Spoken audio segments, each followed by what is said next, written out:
디모데전서 5장 17절로 25절 말씀입니다. 잘 다스리는 장로들은 배나 존경할 자로 알되 말씀과 가르침에 수고하는 이들에게는 더욱 그리할 것이니라.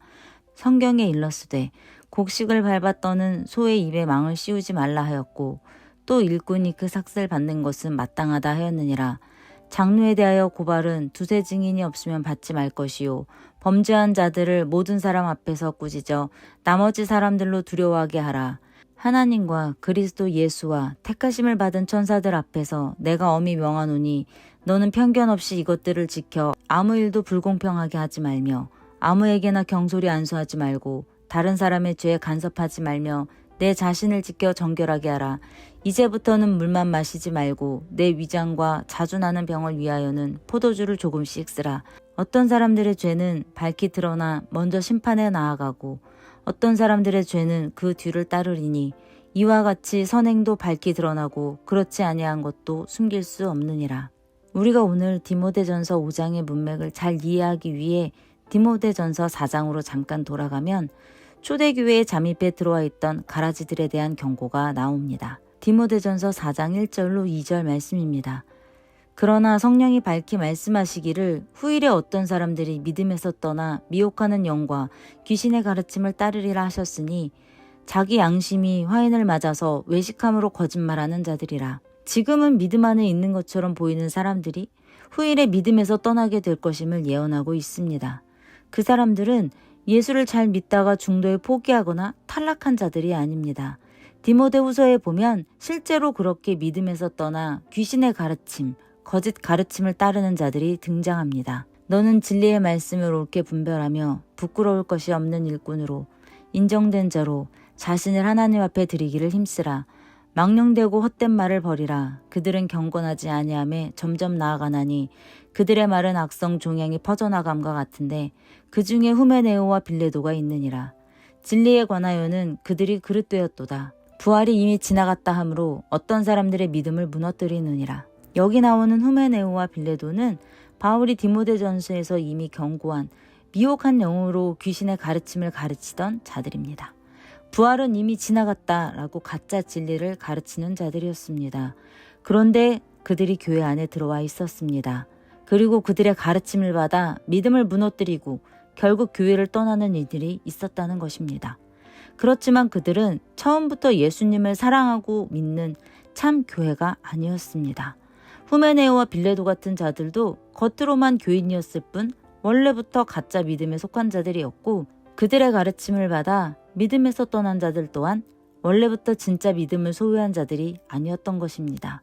요한일서에 보면 그러한 자들에 대해 정확히 나와 있습니다. 요한일서 2장 18절로 19절입니다. 아이들아, 지금은 마지막 때라. 적그리스도가 오리라는 말을 너희가 들은 것과 같이 지금도 많은 적그리스도가 일어났으니 그러므로 우리가 마지막 때인 줄 아노라. 그들이 우리에게서 나갔으나 우리에게 속하지 아니하였나니 만일 우리에게 속하였더라면 우리와 함께 거하였으려니와 그들이 나간 것은 다 우리에게 속하지 아니함을 나타내려 함이니라. 초대교회 때에도 배교를 하고 교회를 떠난 자들이 있었는데 성경은 그들을 우리에게 원래부터 속해 있던 자가 아니라고 말씀하고 있습니다. 우리에게 속해 있던 자, 당시 초대교회는 아무나 교회의 일원으로 인정하지 않았던 때입니다. 그때에는 예수 믿는다고 기독교로 개종하면 자기 가족과 동족에게서 직장과 사회에서 단칼에 배척당하고 목숨까지 위태로웠을 때입니다. 지금도 그런 경우가 곳곳에 있지만 당시에는 더욱 심했습니다. 예수를 믿는다는 건 자기의 인생과 생명을 건 믿음이었습니다. 그래서 검증에 검증을 거치고 예수를 주와 그리스도로 믿는다는 올바른 신앙 고백을 하는 자에게만 교회의 일원이 될 수 있는 자격이 주어졌습니다. 그런데 그런 각오와 검증을 거치고 기독교로 들어온 사람 중에도 성경이 예언하고 경고한 가짜가 있었다는 뜻입니다. 그 말은 그 가짜들이 내가 목숨 걸고 기독교에 들어가서 분열시켜야지가 아니라 그들 스스로가 나는 믿는 사람이다 라고 착각하고 있었다라는 의미입니다. 그런 자들 중에 후메네오와 빌레도처럼 적그리스도의 역할을 하던 자들도 있었고 그들의 가짜 가르침을 받고 믿음을 무너뜨리는 자들도 있었다는 것입니다. 그러나 그들은 요한일서의 말씀대로라면 처음부터 하나님의 택하심에서 제외되었던 교회 안에 속하지 아니하였던 자들임에도 교회 안에, 우리 안에 잠깐 들어와 있었던 자들입니다. 그래서 그들이 결국 떠나는 것입니다. 그들을 단순히 배교자라고 하는 것은 사실 모순적입니다. 예수님 당시나 초대 교회 때부터 이미 믿음이 없는 자들이 마치 믿음이 있는 자처럼 진짜와 섞여 있다가 결정적인 순간에 떠나버리는 경우가 비일비재했는데, 성경은 그러한 자들을 부르심을 입은 자라고 하지 않습니다. 사도 바울은 그런 배교의 모습을 보이는 자들이 나타나면 처음부터 바로 내치지는 않았습니다. 어떤 불가능해 보이는 사람도 쉽게 포기하지는 않았습니다. 주님 입장에서는 이미 정하시고 아신 바이지만 인간 입장에서는 섣불리 속단할 수 없기에 겸손히 판단을 유보하고 끝까지 신중하라입니다. 디모데전서 1장 19절로 20절입니다. 믿음과 착한 양심을 가지라. 어떤 이들은 이 양심을 버렸고 그 믿음에 관하여는 파선하였느니라. 그 가운데 후메네오와 알렉산더가 있으니 내가 사탄에게 내준 것은 그들로 훈계를 받아 신성을 모독하지 못하게 하려 함이라. 앞서 언급해드린 디모데후서에 나오는 후메네오가 여기에도 등장합니다. 사도 바울은 믿음이 파손된 후메네오나 알렉산더 같은 자들을 예로 들면서 그들을 사탄에게 내주었다고 하는데, 이들은 나중에 결국 가짜로 판명된 자들입니다. 앞서 언급한 디모데후서 2장 17절의 표현대로라면 교회 안에 퍼진 악성 종양 같은 자들입니다. 그런데 바울이 그들을 먼저 사탄에게 내주었다고 하는데, 어떻게 해야 사탄에게 내어주는 것일까요? 교회 건물 밖으로 끌고 나가 문을 잠가버리고 못 들어오게 하는 그런 단순한 물리적인 처벌을 뜻하는 것일까요? 사탄에게 내어준다는 헬라어로 파레도카 토 사타나인데, 이는 교회의 공적인 치리와 권징을 뜻합니다. 오늘날 교회에는 거의 보이지 않는 모습이지만 이는 분명 교회가 받은 권위를 뜻합니다. 당시 초대 교회는 또한 오늘날과 달리 매일 성찬을 했습니다. 그 성찬에는 교회가 매일 모여 함께하는 식사의 규제까지가 포함됐습니다. 그렇게 더욱 적극적으로 교회의 영원한 참 양식 되시는 예수 그리스도, 즉 말씀을 함께 나눔으로 천국을 배우고 소망하기 위한 것이 성찬이었는데, 이 성찬에 얼마 동안 나오지 못하게 하는 것이 교회의 대표적인 징계였습니다.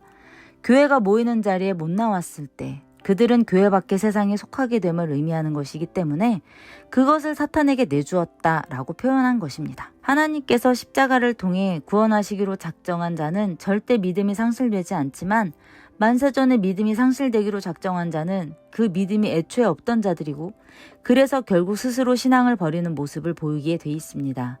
사탄에게 내주었다라는 것은 바로 그런 자들을 가려내기 위해 교회가 말씀을 통해 내리는 공적인 징계의 상징으로서 성만찬을 멀리하게 하는 권징, 이후의 출교까지를 뜻합니다.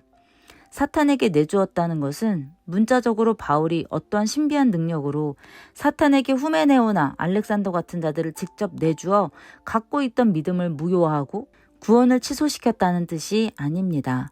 교회의 권징은 오직 은혜를 믿지 않고 자꾸 율법적 행위를 복음에 교묘하게 섞는 교회 안의 불신 세력에게 말씀의 권위로 교회 공동체에서 제외되게 하므로 그것을 통해 하나님 나라에서 제외되는 지옥을 경험해 보게 하는 것입니다.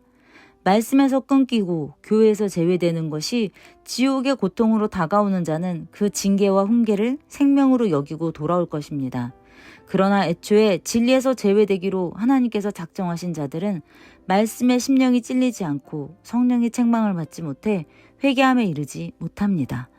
이것을 증명이라도 하듯 후메네오는 앞서 디모데후서 2장 17절에서 확인했듯 결국 교회에서 도려내야 할 악성 종양 취급을 받았고, 알렉산더는 디모데후서 4장 14절에서 진리의 대적자 곧 사탄의 모습으로 나옵니다. 그들은 애초에 진리 안에 교회 안에 속했던 자들이 아니었던 것입니다. 그렇게 바울이 처음에 그들을 사탄에게 내어준 이유는 그들이 훈계를 받아 신성을 모독하지 못하게 하기 위함에서였습니다. 바울은 그들을 회개시켜 참 교회의 일원으로 남아있게 하기 위해 그들을 치리했지만 그들은 결국 죄의 길을 택했습니다. 인간은 원래 죄의 길을 택할 수밖에 없는 죄인이어서 아담 때부터 선악과를 범했고, 후메네오나 알렉산더, 빌레도와 같은 자들도 동일한 그 선악과를 범하는 죄에 넘어갔습니다. 인간은 하나님의 은혜의 개입 없이 절대 스스로 이 범죄와 죄의 본능에서 벗어날 수 없습니다. 세상 모든 인간 중에 의인은 없나니 한 명도 없어서 스스로 구원할 수 없기에 구세주가 필요한 존재로 판명이 났습니다. 이것을 믿지 않는 것이 죄입니다. 즉 예수 그리스도가 필요 없다고 여기는 것이 죄입니다. 그러니 어떤 교회가 참 교회라고 한다면 오직 믿음, 오직 은혜, 오직 그리스도, 오직 하나님께만 영광이라는 한결같은 말씀이 계속 쏟아부어져야 하고 자신들의 공동체를 거짓 교류와 이단 사설로부터 보호하고 신앙을 지켜가기 위해 애쓰는 모습이 보이지 않을 리가 없습니다. 오늘날 교회도 진정한 성만찬인 말씀 선포와 올바른 복음의 가르침이 흔들림 없이 이어져야 할 것입니다. 진실된 성만찬은 단순히 눈에 보이는 떡과 포도주를 나누는 행위와 예식이 아니라 그것이 가리키는 바 참 양식과 참 언약의 보혈의 주인 되시는 예수 그리스도, 즉 말씀을 나누는 것입니다. 참 교회 안에서 인간의 본래 죄와 예수 그리스도의 필연성이라는 예정의 말씀이 계속 떨어지면 가짜는 못 견디게 되어 있습니다. 그리고 처음에는 말씀이 버겁고 혼란스러워도 참 성도는 교회 안에 말씀 안에 남아있게 돼 있습니다. 따라서 사도 바울이 후메네오와 알렉산더, 빌레도와 같은 자들을 사탄에게 내어주었다는 것은 그리스도의 사랑 안에서 그들을 치리해서 징계를 줌으로 말미암아 그들의 구원의 가능성을 염두에 두고 그들의 거룩을 도우려 한 것에 1차적인 목적이 있는 것이지 그들을 처음부터 가짜로 정죄해서 쫓아내버린 게 아닌 것입니다. 그러니까 사탄에게 내주었다는 것은 교회 안에서 정상적인 치리가 이루어졌다는 의미입니다. 그 치리의 목적은 어디까지나 치리의 대상이 회개하여 구원에 이르도록 하기 위함이었습니다. 사도 바울 스스로가 자신의 권위를 내세워 함부로 판단하여 너는 마귀니 여기서 나가 하는 식의 정죄를 퍼부었다가 아닙니다. 할 수만 있다면 한 명이라도 더 거룩과 구원에 이르는 것을 목적으로 했다는 것을 잊지 마십시오. 이러한 맥락 가운데 오늘 본문인 디모데전서 5장 17절 이하의 말씀이 이어지고 있습니다. 이러한 중요한 말씀의 선포와 가르침, 치리와 권징을 감당했던 교회의 장로들을 존경하고 주님의 사랑으로 섬기는 것은 당연합니다. 여기서 장로들은 단순히 재직자를 말하는 것이 아닙니다. 헬라어로는 프레스비테로스라고 돼 있는데 이는 나이 많은 이라는 뜻의 프레스비스의 비교급으로 원래 구약의 이스라엘 12지파의 지도자나 원로들을 뜻하는 말이었으나 초대교회에서 교인을 말씀으로 양육하고 연장자요 신앙의 어른으로서 교회를 치리 및 지도하는 자를 말합니다. 히브리서 11장 1절로 2절의 말씀에서 선진이 바로 피레스비테로스입니다. 즉 성경에서의 장로는 단순히 재직을 받은 자나 연장자의 의미 정도가 아니라 그리스도의 말씀을 받은 자로서 교회를 그 말씀과 주님의 사랑으로 충성되이 이끌어가는 자입니다. 때로는 구성원의 신앙의 결단과 그의 합당한 삶을 이끌어내기 위해 그리고 교회가 맡은 진리의 수호를 위해 치리할 수 있는 권위가 있는 자입니다. 그러한 장로들을 위해 교회의 성도들이 함께 기도하며 존경하는 것은 당연합니다. 그러나 그 존경도 단순히 인간적인 면모에 기준한 인간적인 존경이 아니라 그가 올바로 가르쳐야 하는 그리스도의 말씀, 그 말씀을 맡은 자이기 때문으로 인한 존경이어야 합니다. 영적 권위자는 교회를 치리하고 성도를 권징하지만 반대로 성도는 그가 말씀을 잘 맡아 가르치고 있는지 늘 점검해 주어야 합니다. 주님 사랑 안에서 그렇게 서로를 위함으로 함께 온전해져 가고 함께 주의 성전으로 지어져 가야 하는 것입니다. 그러므로 이렇게 중요한 교회의 장로, 즉 영적 권위자를 세울 때는 오늘 본문 디모데전서 5장 22절의 말씀처럼 아무에게나 경솔히 안수하여 세우지 말아야 하는 것은 당연한 일입니다. 교회는 이 중요한 일이 경솔히 되어지지 않도록 하되 거짓 복음이 판치는 말세 중에 말세를 사는 오늘날에는 더욱 말씀 가르침에 힘쓰므로 그 말씀으로 목회자와 재직자가 분별되어 세워지도록 하며 이를 위해 기도해야 할 것입니다. 말씀과 기도가 교회의 올바른 치리와 권징의 시작이자 기초이며 본질이자 모든 것이 된다는 것을 절대 잊지 마십시오.